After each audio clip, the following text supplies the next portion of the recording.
Welcome back to The Lost Planeswalker. You are here with me, Jesse, The Lost Planeswalker, and today I'm here to talk about the Mutant Menace Precon Upgrade Guide. This is one of the brand new decks from the Fallout Commander decks, and there are a lot of great, cool new cards in this deck. But let's start out by talking about those commanders. First off, we have the Wise Mothman, and then we have the Master Transcendent. So the Wise Mothman is 1 black, green, and a blue legendary creature insect mutant with flying, and whenever the Wise Mothman enters the battlefield or attacks, each player gets a rad counter. Whenever one or more non-land cards are milled, put a +1/+1 counter on up to X target creatures, where X is the number of non-land cards milled this way. So you can build the Mothman in so many different ways and just get him so big and beefy, but honestly, the cards in this deck make him super powerful. Rad counters are an awesome way to make sure your opponents mill every turn and deal damage to them in the process. But the Master Transcendent, 1 black, green, and a blue legendary artifact creature mutant, whenever the Master Transcendent enters battlefield, target player gets 2 rad counters. Put target creature card in a graveyard that was milled this turn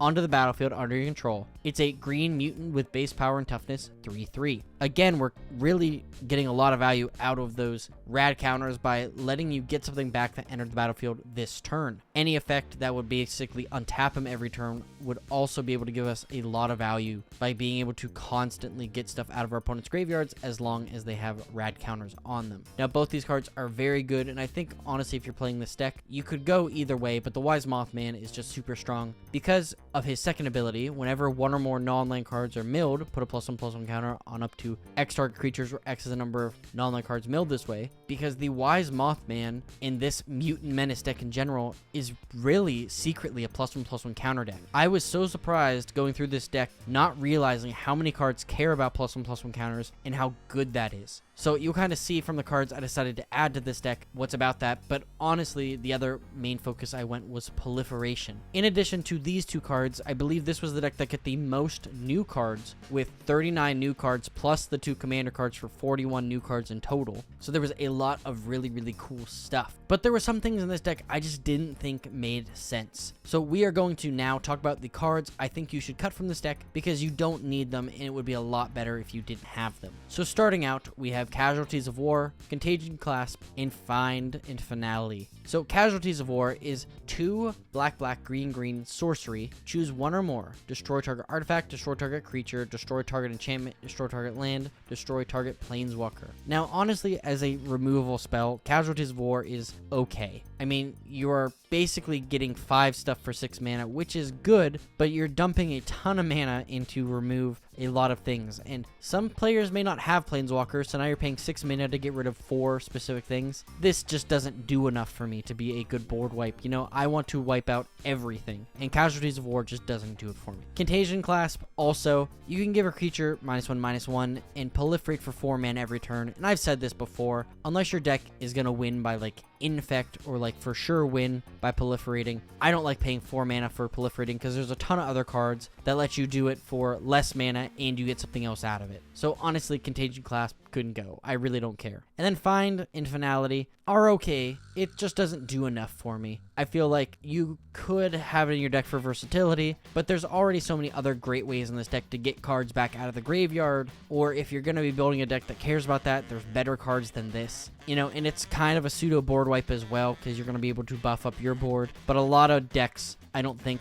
-4/-4 is going to wipe everything entirely, and if it does, great, this works good, but I don't think you're going to be able to remove everybody's stuff like you could with other cards in this deck, so just cut it. I don't think it's worthwhile. Next up, we have Harmonize, Harold and Bob First Numers, and Nesting Grounds. Harmonize honestly isn't that bad for a green card, but we're playing blue and black, so there's so many other ways to draw cards in this deck, and there are actually better green cards already in this deck that are going to draw you a ton of cards. So I really don't think, you know, paying 4 mana to draw 3 in a blue and black deck is worthwhile at all. Harold and Bob First Numers, it's a very cool card because it has Vigilance Reach. It's a 3/3, and when it dies, it becomes an enchantment that taps for 3 mana, and you get 2 rad counters, which is actually pretty good in this deck. You want to be able to get a ton of rad counters. But looking through, there is quite a a deck restriction because you have to attach it to a forest, and there is not that many forests in this deck. You might not be able to attach this to a land at all. I've actually seen a game where this happened, and it was kind of a real shame because this is a really cool ramp card. In a 3-color deck, if you don't have a really good land base, or you're not playing a ton of basics, you have a chance where this just isn't a good card at all. And then Nesting Grounds, you can pay 1 mana to move a counter from a target permanent you control to another one. I just don't think moving 1/+1/+1 counter basically is worth it. That's really all this card is going to do, and maybe in a different deck where you're moving indestructible counters or death touch counters, this could be a much more powerful card. And lastly, the 3 other cards I think you should remove are Nuke Launcher, Piper, Right, Public Reporter, and Strength Bobblehead. Nuke Launcher, equipped creature gets +3/+0 and has Intimidate. Whenever equipped creature attacks until the end of defending player's next turn, that player gets 2 rad counters whenever they cast a spell. I think there's a lot of potential for this being a good card, but I think there's a lot of this card isn't going to do anything either. Intimidate is pretty good. It's probably going to keep that creature from being blocked. But the second effect of this card, which I think is the entire reason you play it, really only works against a deck where you know they're going to be playing a lot of spells on your turn. Otherwise, I don't think it's worth including. Piper Right, Public Reporter, says whenever it deals combat damage, investigate that many times, and whenever you sack a clue, put a +1/+1 counter on target creature you control. This is a really cool card. I think that you're probably not going to be dealing combat damage to make those clues, and there's no other way to make clues in this deck really, so I don't think it's really worthwhile to include, unfortunately. But Piper herself I think would be an awesome card to add to any deck that cares about making clue tokens. And then lastly, Strength Bobblehead. Just like all the bobbleheads, unfortunately, I think you really need to play all of them in order for it to be good, especially this one. Paying 3 mana to put 1/+1/+1 counter on a creature because there's only 1 bobblehead in this deck does not seem worthwhile to me. There are lots and lots of other ways where you can place +1/+1 counters without really having to do anything, and it's much stronger than this. So let's move to the cards I think you should add to this deck.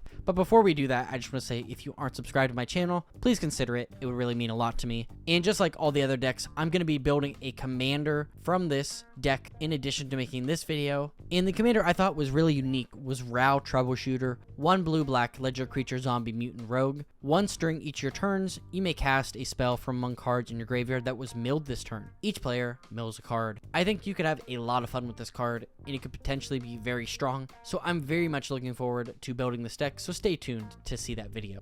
So let's talk about the cards to add to this deck.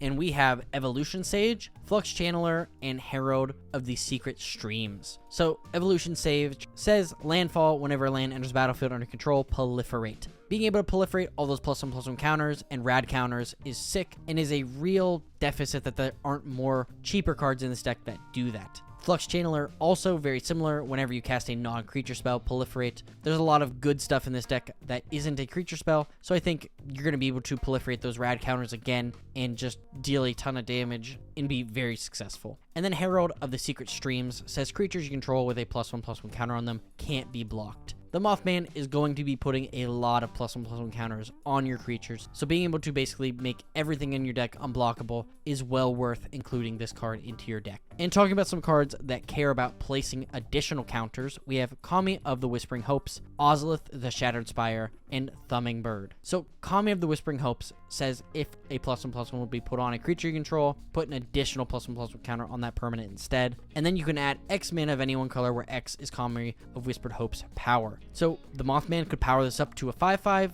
and then you can just tap it to generate 5 mana in addition to doing a whole bunch of other stuff. So I think Kami of Whispering Hopes is a no-brainer in this deck, just like the Ozolith the Shattered Spire. If one or more +1/+1 counters are put on an artifact or creature you control, that many +1 are put on it instead. And then 1 in a green, put a +1/+1 counter on a target artifact or creature you control, activate only as a sorcery. And this card also has cycling, which is great because maybe you don't need this, you would need a kill spell, cycle this away, and maybe you'll get there. And Thrumming Bird, a all-star Phyrexian bird horror flying. Whenever Thrumming Bird deals combat damage to a player, proliferate. It's little, maybe put a +1/+1 on it, maybe have Herald of the Secret Streams out, and every turn just be able to proliferate for free. And the last 3 cards I think you should include are Urban Daggertooth, Vorinclex Monstrous Raider, and Xavier Saul Infested Captain. So Urban Daggertooth has Vigilance and Enrage, one of my favorite keywords. Whenever Urban Daggertooth is dealt damage, proliferate. Cool. Use this either to block or maybe to chump some other stuff and proliferate your heart's content. Vorinclex Monstrous Raider I think is particularly good in this deck because he has trample and haste, and if you would put one or more counters on a permanent or player, put twice that many of each of those on that permanent player instead, and if an opponent would put one or more counters on a permanent or player, they put half that many on a permanent or player instead. Rounded down. So double the number of rad counters, double the number of +1/+1 counters, double the number of everything. Vorinclex is one of my favorite cards. There's a reason he's so expensive, so I would understand if you don't own a copy, maybe don't buy it, because this card is worth more than this deck. So it's very good. And then Xavier Sol Infested Captain is black, green, blue, legendary creature, human fungal pirate. Remove a counter from another permanent you control, populate. Pretty cool ability. There's not too many creature tokens in this deck though, so it's not as good as I would want it to be. But then, sack another creature, proliferate, activate only as a sorcery. That's really what we're going for here. But if by chance, you have a card that makes a token, or you're making some other stuff, that would be awesome. So that's what I suggest you do if you want to upgrade this deck. And I appreciate you watching along, and let me know, what did you think of my suggestions to cut and suggestions to add? Was there something you didn't agree with, or you said that makes a lot of sense, it doesn't really work as well as you'd want it to in this deck? Or is there a card altogether I left out that you think deserves to go in this deck? Please let me know in the comments down below.